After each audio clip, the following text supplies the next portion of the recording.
ménageable au fur et à mesure. Par exemple, nouveau concept boutique. Décision qu'on prend il y a 2 ans de changer nos concepts boutiques. 1200 boutiques à transformer dans le monde, autant vous dire que c'est des budgets qui sont considérables. On fait des concepts boutiques, évidemment, si on fait un nouveau concept boutique, au bout de la deuxième, troisième boutique, on le fait évoluer, parce que évidemment, avant de le lancer, on pense qu'il est parfait ou qu'il est très bon, puis on s'aperçoit sur la première, la deuxième, qu'il y a deux, trois trucs qui ne marchent pas, que la maroquinerie, il faut plutôt la mettre là plutôt que les chaussures. Donc la quatrième boutique, puis la cinquième, elle va évoluer pour arriver à quelque chose qui sera de plus en plus satisfaisant au fur et à mesure du temps. Je connais peu de décisions qui soient irrémédiables et irréversibles. On a changé la campagne de publicité et puis on est déjà en train de réfléchir à celle de l'année 2013, donc là on a déjà celle de 2012, comment on fera évoluer par rapport à celle de 2012 et par rapport au premier test qu'on a fait avec des consommateurs pour qu'elle soit encore mieux en 2013. Et si ça avait été une catastrophe au niveau de la campagne de pub, 6 mois après vous la changez, vous en faites une autre si vous apercevez qu'elle n'a pas du tout marché. C'est très rare les décisions qui sont je crois qu'il faut irréversibles. Même si vous prenez l'univers de la télévision, ils prennent la décision de mettre un nouveau programme. Dès que les audiences sont mesurées, s'ils s'aperçoivent que les audiences ne sont pas au rendez-vous, ils arrêtent le programme, ils en font un autre. Ça aura été une mauvaise décision, mais elle n'aura pas été dramatique sur 3 ans. Donc je crois que ce qu'il faut, c'est être toujours très vigilant, ne jamais considérer qu'une décision est soit totalement mauvaise, soit totalement bonne, mais qu'elle est évolutive. Et que par rapport aux premiers effets de cette décision, si on s'aperçoit qu'ils sont plutôt très positifs, on accélère le processus, on l'enrichit, on l'améliore, et s'ils sont très négatifs, on voit si c'est corrigible, ou alors on arrête en disant prise de décision éminemment stratégique et engageante, c'est rare.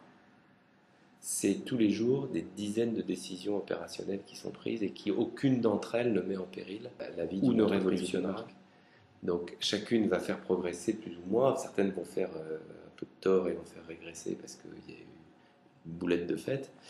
Et moi, je préfère quelqu'un qui décide, qui fait une boulette et qui réagit, que quelqu'un qui décide pas et qui prend pas de risque. Je crois qu'il faut. Quand c'est sur la vie personnelle, c'est un peu plus compliqué parce que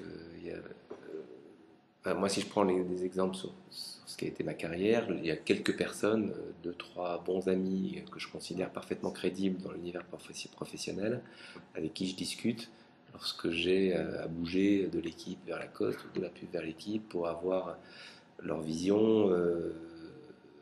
Pour pas être complètement tout seul face à cette décision-là, mais elle est quand même très intime comme décision. C'est ma vie, mon job, mon temps. Après ça, les décisions concernant ma famille, j'en parlerai a priori avec ma femme, et là aussi peut-être avec 2, 3 amis, mais différents, pas forcément les mêmes que ceux qui vont me conseiller professionnellement, si jamais ils peuvent m'apporter un regard, parce qu'ils ont vécu la même expérience, ou ils ont eu le même problème, et évidemment ils peuvent apporter une expérience.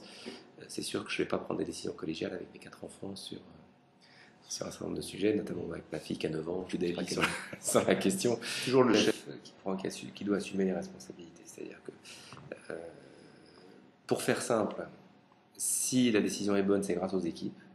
Et si la décision est mauvaise, c'est à cause du chef. C'est comme ça que ça doit se passer. En tout cas, c'est comme ça. Quand on est patron, on est le chef, il faut assumer, il faut valoriser les autres sur les bonnes décisions, il faut assumer soi-même les mauvaises décisions. Et de telle sorte que vous dédramatisez tout.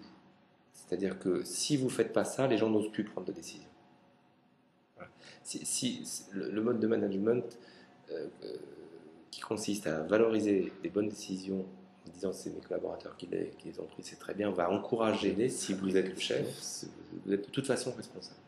Y compris si vous n'étiez pas au courant de la décision, parce que c'était à vous de faire en sorte d'être au courant et de pouvoir éventuellement empêcher qu'elle soit prise si vous pensiez qu'elle n'était pas bonne.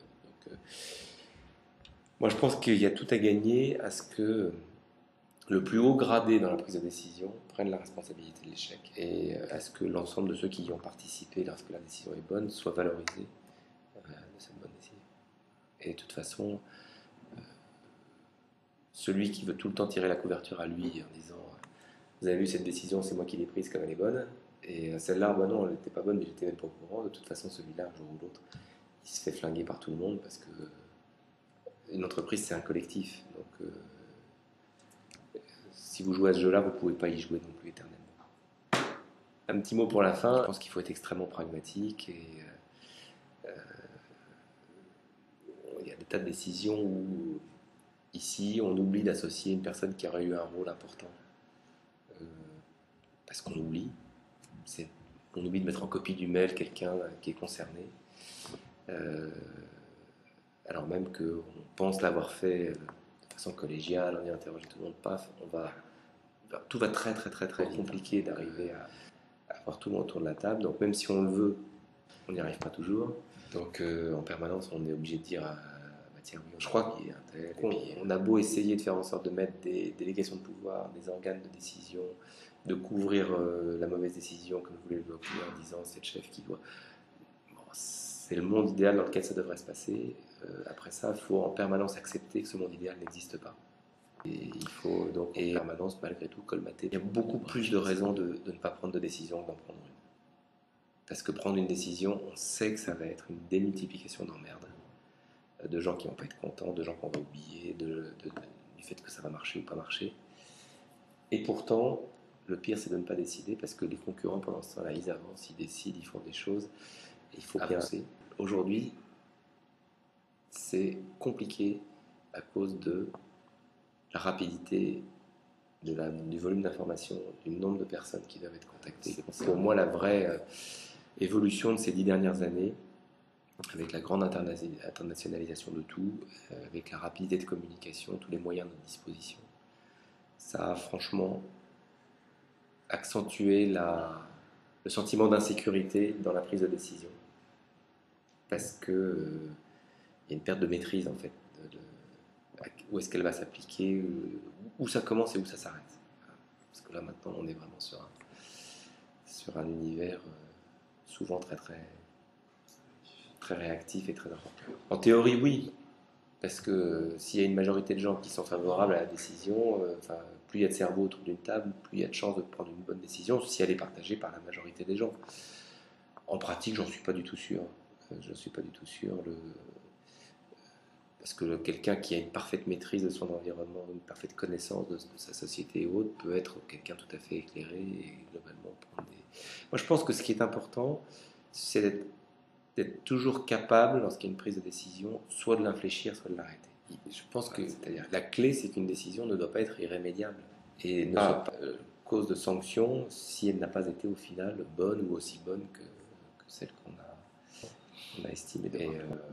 Alors le fait qu'il y ait plus de monde autour de la table, oui, a priori, doit permettre d'éviter qu'une décision soit mauvaise. En même temps, le fait qu'il y ait plus de monde autour de la table va rendre la décision plus consensuelle et peut-être moins impactante, moins visionnaire, moins révolutionnaire, et aura peut-être des résultats bons, alors qu'ils auraient peut-être pu être très bons si on avait été encore plus, un peu moins consensuel et un peu moins nombreux autour de la table.